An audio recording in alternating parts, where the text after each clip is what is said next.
नमस्कार. घरोघरी मातीच्या चुली या मालिकेच्या येणाऱ्या भागामध्ये जबरदस्त असा ट्विस्ट येणार आहे. तर इथे ऋषिकेश आणि जानकी आणि ओवी तिघेही आता घर सोडून गेल्यामुळे सौमित्राला ही बातमी कळते आणि सौमित्र आता विचार करत असतो की तिघेजणं कुठे गेले असतील आणि का त्या तिघांना घरातून बाहेर काढलेलं असतं. म्हणून सौमित्र आणि अवंतिका दोघेही घरातल्यांना चांगलंच आता खडेबोल सुनावतात. तेव्हा इथे आता सुमित्राला सुद्धा सौमित्राने आपल्या बोलण्यामुळे गप्पच केलेलं असतं. आणि ज्या वेळेला इथे गुलाब आता सौमित्र आणि अवंतिकाला सांगतात की ऋषिकेश दादा आणि जानकी वहिनी दोघेही माझ्या घरी आहेत, तुम्हाला जर भेटायचं असेल तर मी तुम्हाला तिथे घेऊन जातो. गुलाबदादा आता ऋषिकेश आणि जानकी यांना भेटण्यासाठी सौमित्रला आपल्या घरी घेऊन येतात. तेव्हा इथे तिघेही जेवायला बसलेले असतात. पहिलंच घास खात असताना ओवी आता सौमित्र काका अशी जोरात हाक मारते. तेव्हा ऋषिकेश सौमित्राला बघतो आणि खूप जास्त इमोशनल होतो. तेव्हा इथे जानकीने आता सांगितलेलं असतं की तुम्ही दोघांनी आता इथे नाही तर घरी जायला हवं आहे, कारण त्या ऐश्वर्याचे डावपेच आपल्या साध्या भोळ्या आईंना कळत नाही. तेव्हा तुम्ही इथे नाही आता आईंजवळ जा, कारण ती ऐश्वर्या त्यांना अजून आपल्या विरोधात भडकवू शकते, कदाचित तुमच्या विरोधात सुद्धा. तेव्हा तिथे जाऊन तुम्ही आईंची आणि नानांची काळजी घ्या असं जानकी सांगते. तेव्हा जानकीच्या सांगण्यावरून आता ऋषिकेश सौमित्राला तेच सांगतो, म्हणतो की सौमित्र, अवंतिका, तुम्ही दोघेही आता घरी जा आणि आता तिथे जाऊन तिथली परिस्थिती सांभाळा. तेव्हा इथे आता तरीसुद्धा सौमित्र हे सगळं करायला नाही म्हणत असतो. तो म्हणत असतो की तुम्हीसुद्धा माझ्याबरोबर चला. तेव्हा दोघेही आता जायला नकार देतात. तेव्हा इथे सौमित्र आता जानकीच्या सांगण्यावरून पुन्हा घरी येतो. तेव्हा सुमित्रा दरवाजा उघडते. तिला असं वाटत असतं की कदाचित जानकी आणि ऋषिकेश परत आलीत की काय, पण तसं काही झालेलं नसतं. तेव्हा इथे आता सुमित्राला म्हणत असतो की आई, तू इकडे तिकडे दादा आणि वहिनीला शोधतेस ना. या घरातील लक्ष्मी नाराज होऊन या घरातून गेले, आता कधीही इथे परत पाऊल टाकणार नाही असं दोघांनीही सांगितले. तेव्हा त्यांना आता शोधू नकोस, म्हणजे ते इथे आले असते तर परत त्यांना घरातून हाकलून द्यायला इथे उभी राहिली होतीस का, पण तसं त्यांनी करूच दिलं नाही तुला. ते दोघेच अजून आलेले नाही आहेत. तेव्हा तू आता त्यांची कधीच वाट बघू नकोस, कारण ते परत इथे कधीच येणार नाही. शेवटीला आई, तू त्यांना सावत्रपणा दाखवलास असं इथे आता सौमित्र म्हणत असतो. त्यानंतरला घरामध्ये आल्यानंतर अवंतिका आणि सौमित्र तिथे ऋषिकेश आणि जानकीला शोधत असतात. ओवी त्यांना दिसत असते, पण ते सगळं स्वप्न असतं. तेव्हा ते सारंग, शर्वरी आणि आजी यांच्याकडे रागाने बघतात, ऐश्वर्याकडे रागाने बघतात आणि सरळ आपल्या रूममध्ये निघून जातात. पण आता सौमित्र गप्प बसत नाही. हे सगळं का घडलं, कसं घडलं, ऐश्वर्याने कसं कारस्थान केलं आणि इथे नानांनी जानकी वहिनीकडे का बरं बोट दाखवलं असेल, या सगळ्याचा शोध आता सौमित्र आणि अवंतिका घ्यायला सुरुवात करतात.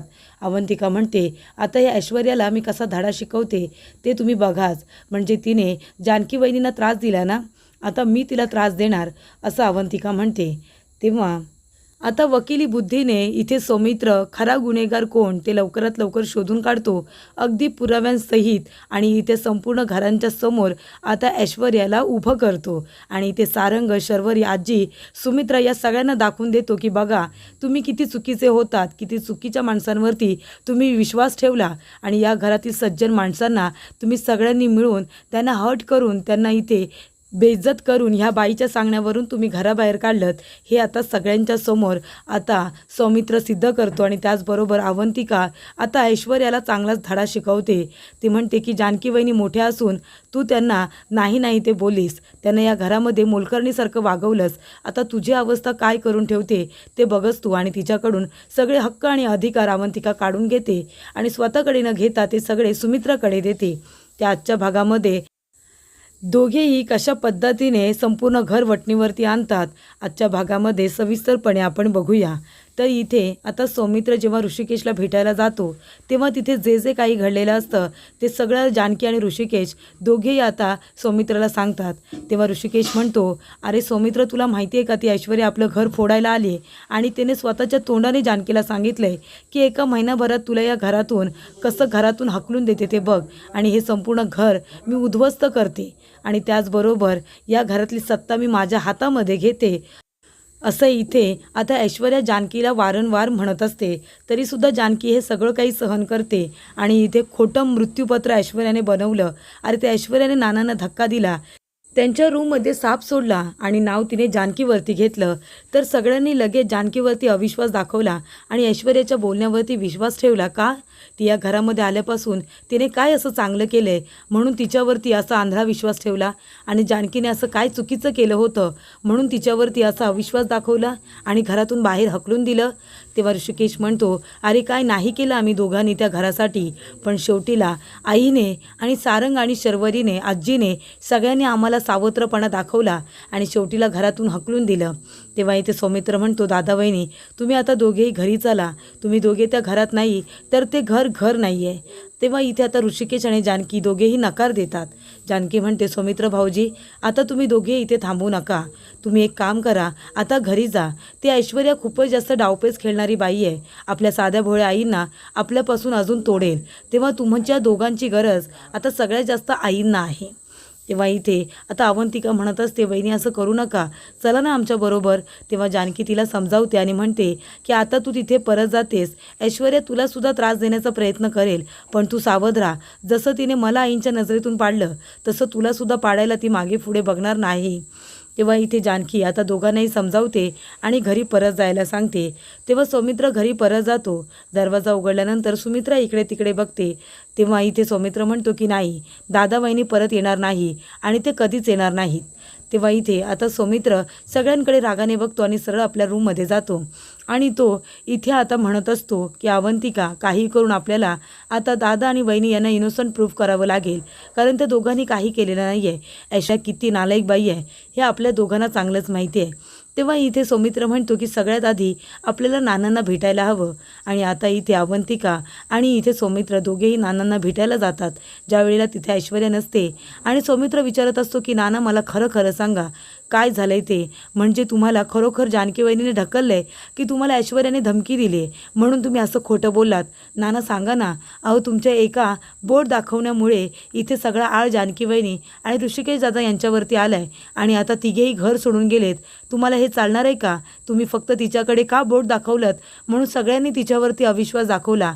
10 वर्ष ते आपल्याबरोबर इथे राहिली, कशी वागली, त्या लोकांनी काय केलं सगळेजण विसरून गेलेत.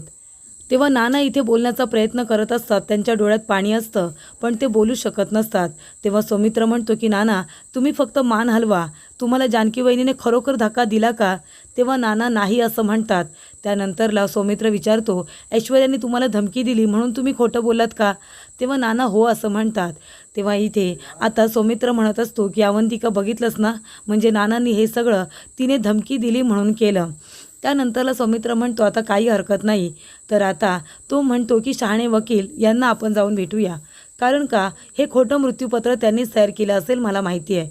तेव्हा सौमित्र शहाणे वकील यांना जाऊन भेटतो आणि म्हणत असतो की हे बघा तुम्ही पण एक वकील आहात आणि मी सुद्धा, आपल्याला कायद्यातले सगळे डावपेच माहिती आहेत, म्हणून मी तुम्हाला इथे विचारायला आलो आहे की तुम्ही जे आता मृत्यूपत्र सगळ्यांसमोर वाचलं हे खरं आहे का?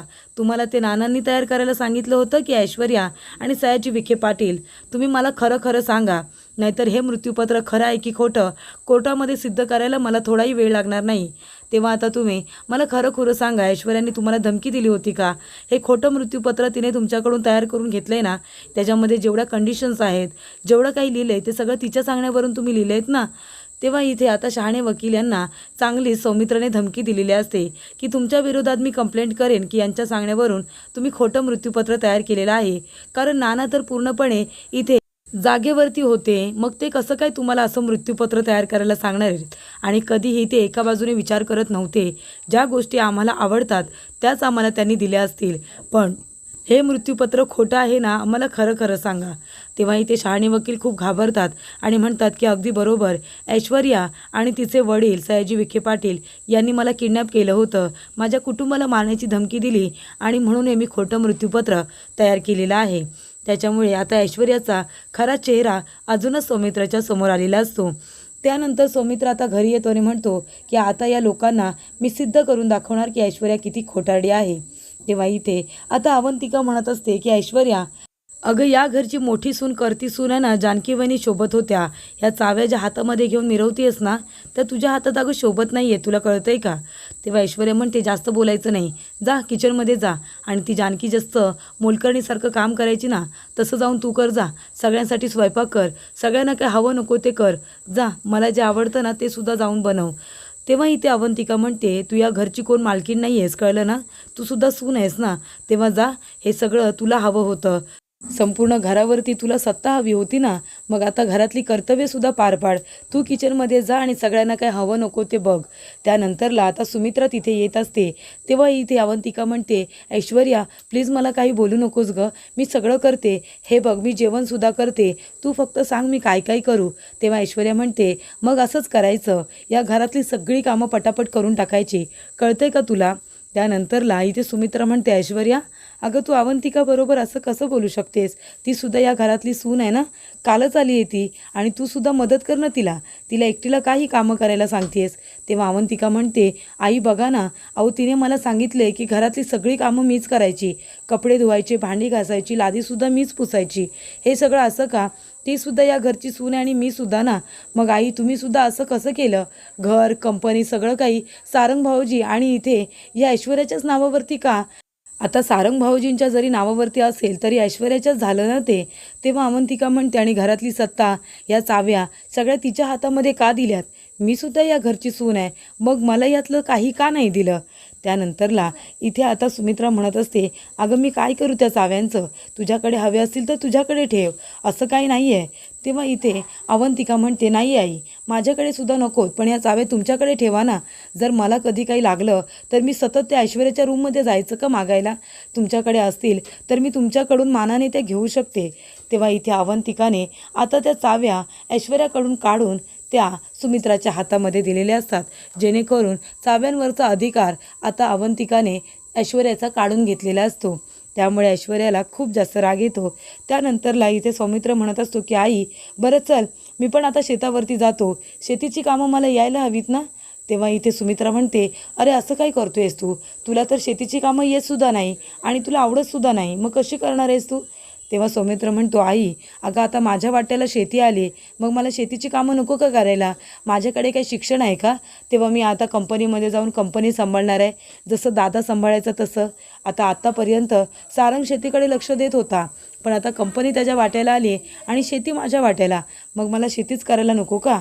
तेव्हा इथे आता सारंग म्हणत असतो की अरे असं काय करतोय दादा, शेती तुला दिली म्हणून काय तू शेती करणार आहेस का, तू कंपनीमध्ये जा, मग काय झालं. ऐश्वर्या म्हणते, अजिबात नाही, तुम्ही का जाणार शेतावरती, आता कंपनी आणि हे घर तुमच्या नावावरती केले नानांनी, हे विसरू नका. तेव्हा इथे सौमित्र म्हणतो, खरंच नानांनी असं केलं आहे का, म्हणजे जे मला आवडतं ते मला दिलेलं नाही आहे, जे ऋषिकेश दादाला आवडतं ते त्याला दिलेलं नाही आहे, आणि शेती सारंगला आवडते ती त्याला दिलेली नाही आहे, मग हे मृत्यूपत्र खरंच नानांनी तयार केलं आहे की आणखीन कोणी तयार केले. तेव्हा इथे ऐश्वर्या म्हणते, म्हणजे तुम्हाला काय म्हणायचं, मी खोटं बोलते आहे का. तेव्हा इथे सौमित्र म्हणतो, अगदीच खोटं बोलते आहेस तू, मग तू काय खरं बोलती आहेस. तेव्हा इथे सौमित्र म्हणतो, शहाणे वकिलांना मी बोलावले, ते आता येतच असतील. तेव्हा शहाणे वकील आता तिथे आलेले असतात आणि ते आता ऐश्वर्याचा खरा चेहरा सगळ्यांना सांगतात आणि म्हणत असतात की ऐश्वर्या आणि सयाजी विखे पाटील हे लोक मला उचलून घेऊन गेले होते, त्यांनी मला किडनॅप केलं होतं आणि एक खोटं मृत्यूपत्र माझ्याकडून तयार करून घेतलं, माझ्या बायकोला मुलांना मारण्याची धमकी दिली होती.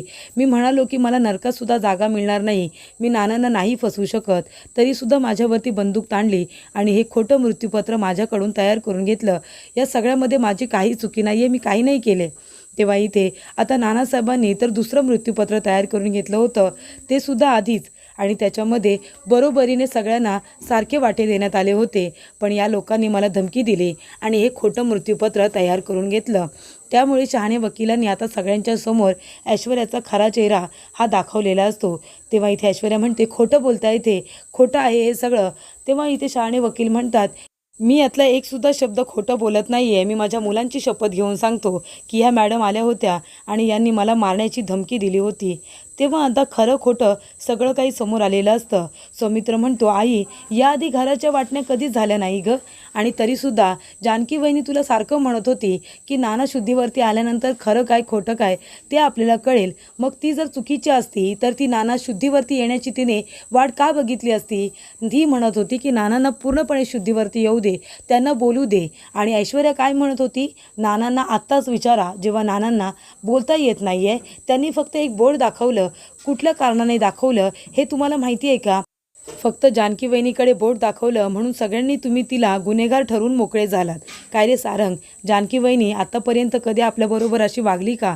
मग आत्ताच का? आणि तुझी बायको सगळं तुला चांगलं सांगते का? मागच्या वेळेला बाजार समितीच्या यादीमध्ये एक नाव खोडून तिने तिच्या वडिलांचं नाव टाकलं, तेव्हा किती मोठा प्रॉब्लेम झाला होता. तेव्हा जानकी वहिनी आणि दादा दोघेजण खंबीरपणे तुझ्या पाठीशी उभे राहिले होते ना.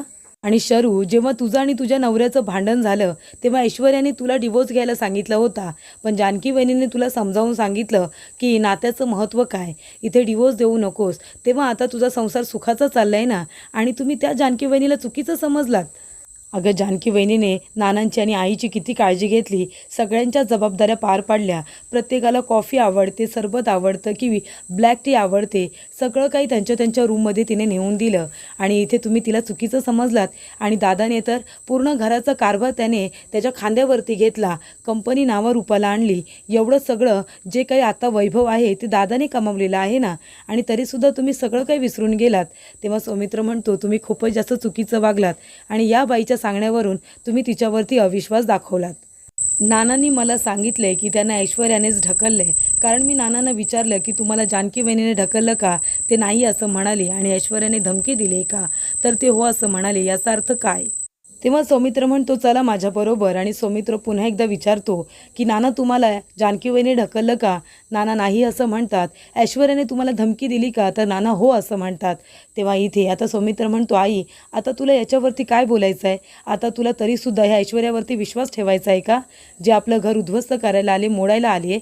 तेव्हा जी बाई आपलं घर जोडून ठेवत होती जानकी वहिनी, तिला घरातून तिने बाहेर काढले आणि या घरामध्ये पुन्हा तिला कधीच घेऊ नको असं तुला सातत्याने ती सांगत असते का? कशासाठी? एवढी काय चूक केली आहे तिने? तेव्हा तुम्ही तिला असं हकलून दिलत तर दिलत आणि पुन्हा या घरामध्ये घ्यायचं नाही म्हणून या ऐश्वर्याचं तुम्ही ऐकत आलात. शहाणे वकिलांनी, नानांनी आता जे काही सांगितलं तुम्ही सगळ्यांनी ते ऐकलंत ना. हे सगळं कारस्थान ह्या ऐश्वर्याचं आहे, तिने हे सगळं घडून आणले. अशा पद्धतीने आता सौमित्राने सगळ्यांना त्यांच्या चुकीची जाणीव करून दिलेली असते.